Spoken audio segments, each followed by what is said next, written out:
Terus kalau ngelihat ke depan gitu, udah ada gambaran-gambaran berikutnya nggak? Maksudnya career in your job as an actor and as in businessman gitu. Lebih jelas nggak sih? Iya pasti, gue pasti ada bayangan gitu, kayak samar-samar kayak gue maunya seperti ini ya kurang lebih my life in 5 years. Jadi tetap ada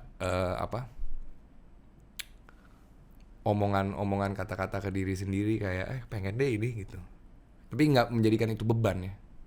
Kayak tahun depan gue pengen bisa melakukan ini. Jadi nggak ngotot, nggak ngoyo ya? Enggak. Lo?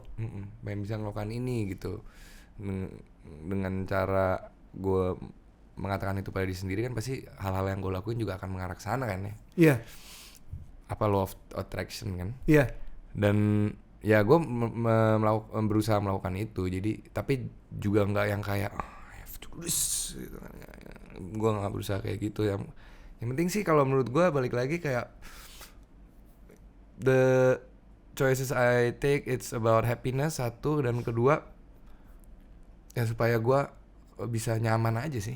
Itu juga faktor sih, selain kebahagiaan bisa nyaman gitu. Kalau nggak bahaya juga ya. Mempunyai pekerjaan sebagai aktor itu sesuatu yang sangat tidak sustainable menurut gue. Walaupun ada banyak contoh aktor bisa hidup dari karirnya gitu kan, sampai at the end of time. Yes. Tapi lo tidak melihat itu. Yeah. Karena you think is dangerous. Banget. Kayak sesimpel tadi gue jalan ke sini aja naik ojek online, tiba-tiba jatuh aja, itu kan udah nggak bisa kerja. Ya nggak sih? Bahaya banget. Jadi gue kayak selalu berusaha gimana ya kalau misalnya gue kenapa-napa gitu. Ya, insurance ya oke, insurance, tapi kayak how long does insurance last gitu kan. Jadi gue selalu berpikir kayak untuk mencari plan B juga di belakang. That's why maybe I also do something on the side. Terresonansi dalam diri lo tentang contingency plan. Gitu. What if I'm dot. Yeah. What if gue jatuh, what if gitu kan ya. Yeah. Itu values dapat dari mana sih? Dari pengalaman bokap gitu.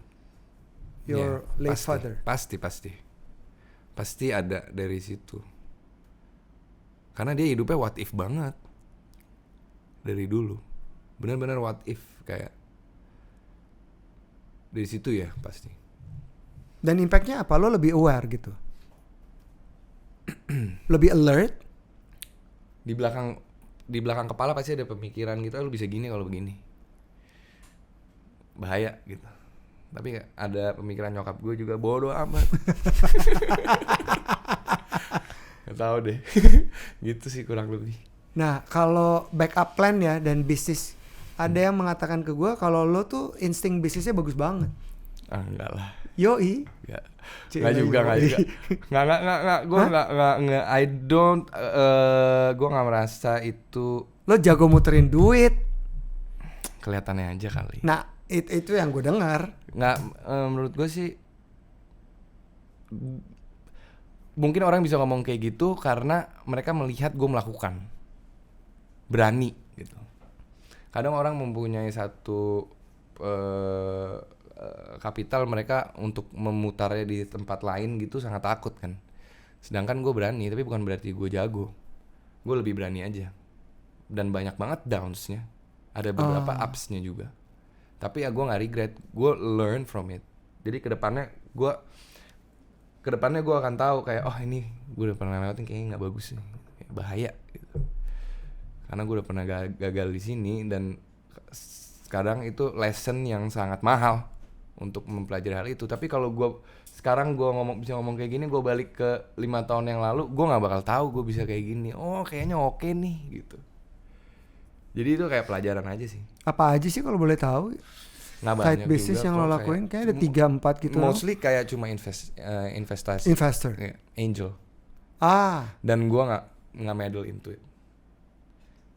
Mostly gue nggak meddle into it. Ya, gue ketemu sama orang, I trust this person gitu. Udah, gue ikutan dong. Kayak gitu aja sih. Parfum masih jalan? Kalau parfum itu lebih job. Oh, job? Yeah, it's a job. Parfum it's not mine. They hired me. Oh, Ya. oke. Ya, kalau yang benar-benar kita handle sendiri, bukan yang invest itu. Iya. Itu ada clothing. Jalan tuh. Lumayan. Ya, berjalan sesuai yang kita mau ya. Kita juga bukan mau tujuan utamanya bukan untuk nyari uang, tapi tujuan utamanya lebih untuk membuat sesuatu yang pada ujung-ujungnya kalau menghasilkan ya bagus banget. Gimana lo menghadapi kegagalan pada akhirnya yang bisa jadi good lesson learned for you? Ya pasti gue pertama-tama kayak gitu kan, salah nih. Dan setelah itu ya gue berusaha mencoba untuk coba lagi gitu. Oh, coba lagi? Iya, coba lagi. Tapi For the untungnya second time? ya, for the second, third. With the same business? No, different. Yang lain? Or different idea. Tapi dari dulu gue suka nyoba. Kayak zaman kuliah tuh gue pernah bikin Nyokap banget berarti ya lo ya? Nyokap banget, tapi ada bisnis. Nyokap tapi gak gitu. Gue zaman kuliah pernah bikin bakmi. Jadi kayak iseng aja sama temen berdua gitu kan. Kayak pulang kuliah kita bikin Bisnis bakmi. Namanya bakmi adu. Bakmi apa? Adu. Jadi kayak dikonsepin kayak gaul gitu. Tapi ya Dian kayak di situ belajar banyak. Oh ini nggak bisa, ini bisa. Oh ini harusnya gini, ini gini. How to manage karyawan dan lain-lain gitu sih. Jadi kayak coba, dan itu benar-benar gagal total, rugi dah tuh. Tapi ya it was fun, jadi ada cerita kan. Jadi ada kayak pengalaman. Dan lo nggak takut untuk nyoba yang lain? Enggak, jangan dong. Udah ketemu path-nya belum? Belum. Sampai sekarang? Belum, masih belajar banget terus. Masih belajar banget. What's your end in mind? Kalau memang aktor bukan jadi pilihan hidup untuk disandarkan sebagai pendapatan. Ya. Apa dong? Your end in mind. In another life atau gimana? No. In this life.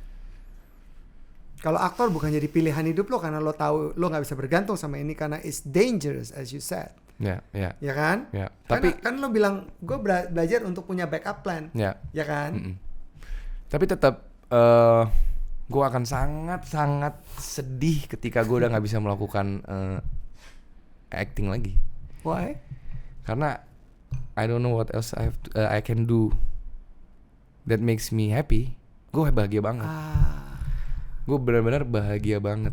Ketika gue di law firm, gue punya satu teman baik dari kecil dan dia menjadi gue menjadi best man-nya di nikahan dia juga. Dia telepon dari dia privilege enough untuk kuliah di Amerika. Dia telepon tiba-tiba randomly, Jer, gue ketemu passion gue, periklanan. Dia bilang, gue akan ngelakuin ini sampai mati katanya. Terus gue kayak denger itu, oh iya ya, gila, kok bisa gitu ya?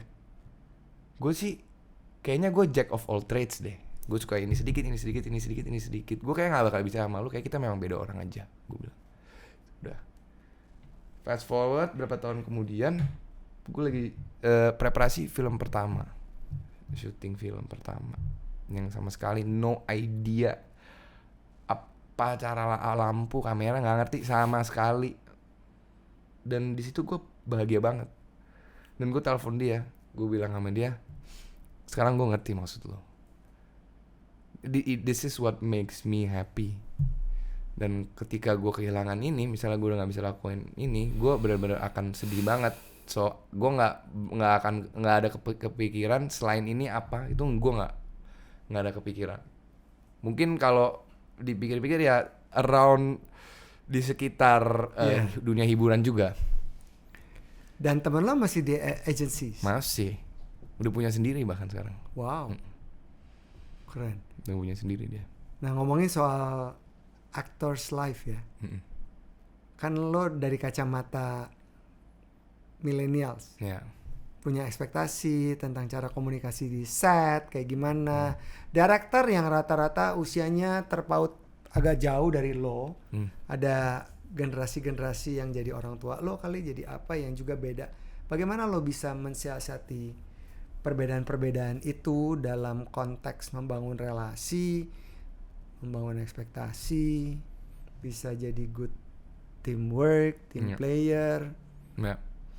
Yang pasti pertama-tama ya kita setiap orang kan berbeda-beda ya. Kayak dari kecil kalau kita kerja kelompok gitu, pasti kan si ini sukanya ini, si ini gitu kan. We have to be a team player kan. At the end of the day kita kan kerja gitu. Jadi pertama-tama ya kayak gue ngelihat ini beliau orangnya seperti apa gitu, cara kerjanya. Ini kan set dia gitu. Jadi gue yang ikut set dia, jadi gue harus jadi yang team player. Oh beliau kerja seperti ini, jadi gue memposisikan diri gue, oh ya udah kalau memang dia harapannya gue seperti ini, posisi ini, ya gue memposisikan diri gue seperti apa yang dia mau. Tapi akan gue tambah sesuatu yang mungkin dia nggak tahu dia perlu, which is dari diri gue sendiri. Lo nambahin added value maksudnya gitu. Jadi dan gue nambahin sesuatu yang menurut gue it's right. Kayak menurut gue begini nih gitu. Gimana menurut lo? Setuju nggak?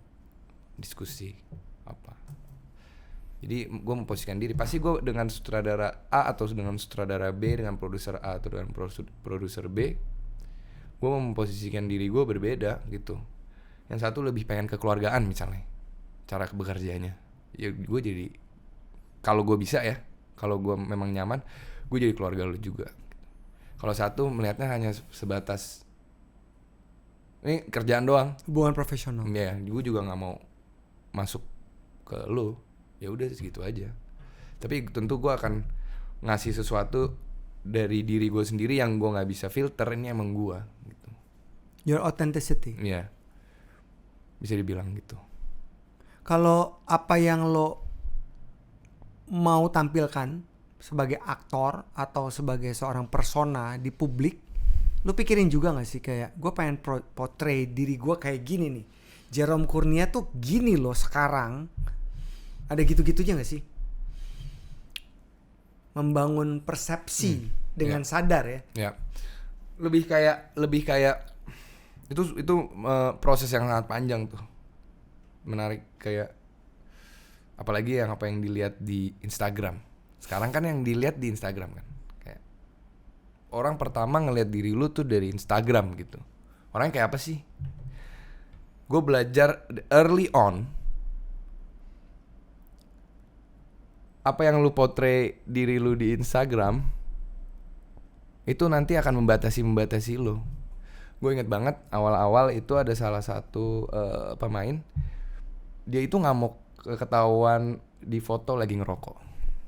Karena dia udah brandingnya itu kayak nggak mungkin nih anak ngerokok gitu. Karena nih anak baik gitu. Jadi gue dari awal gue udah belajar, oke, gue akan nge-portray, nge-brand diri gue sendiri. Of course a better version of myself, itu pasti. Iya. Tapi dengan tembok-tembok yang lebih luas gitu. Gue masih bisa pengen party. Gue masih pengen bisa kelihatan ngerokok tanpa harus dijudge. Oh iya iyalah dia ngerokok, orangnya kayak begitu. Jadi lu juga nggak terlalu consider batasan-batasan yang lebih sempit maksudnya kan? Iya. Karena gue gak mau sampai hidup gue terhambat, gue harus ngumpet-ngumpet. Karena yang lo cari adalah happiness. Betul. Tapi tentu at the end of the day gue juga harus nge-refine sedikit. Dalam arti kayak gue juga harus membagus, bukan kayak sembarangan juga kan. Tapi kadang gue juga bingung karena orang mempunyai perspektif beda-beda ya. Kayak orang yang gak kenal gue ngelihat diri gue dari Instagram, ada yang ngiranya gue kayak begini. Terus gue kayak, oh masa sih, menarik ya kalau lu ngeliat gue kayak gitu. Terus ada yang ngeliat gue kayak gini. Jadi apapun yang gue mau portray ternyata di setiap orang beda-beda. Ada yang garis besarnya mirip gitu, tapi setiap orang berbeda-beda. Tapi mau lu ngeliat gue kayak gimana, yang penting selama apapun yang gue masih ingin lakukan itu masih lo nggak kaget gitu ya, it's fine sih menurut gue.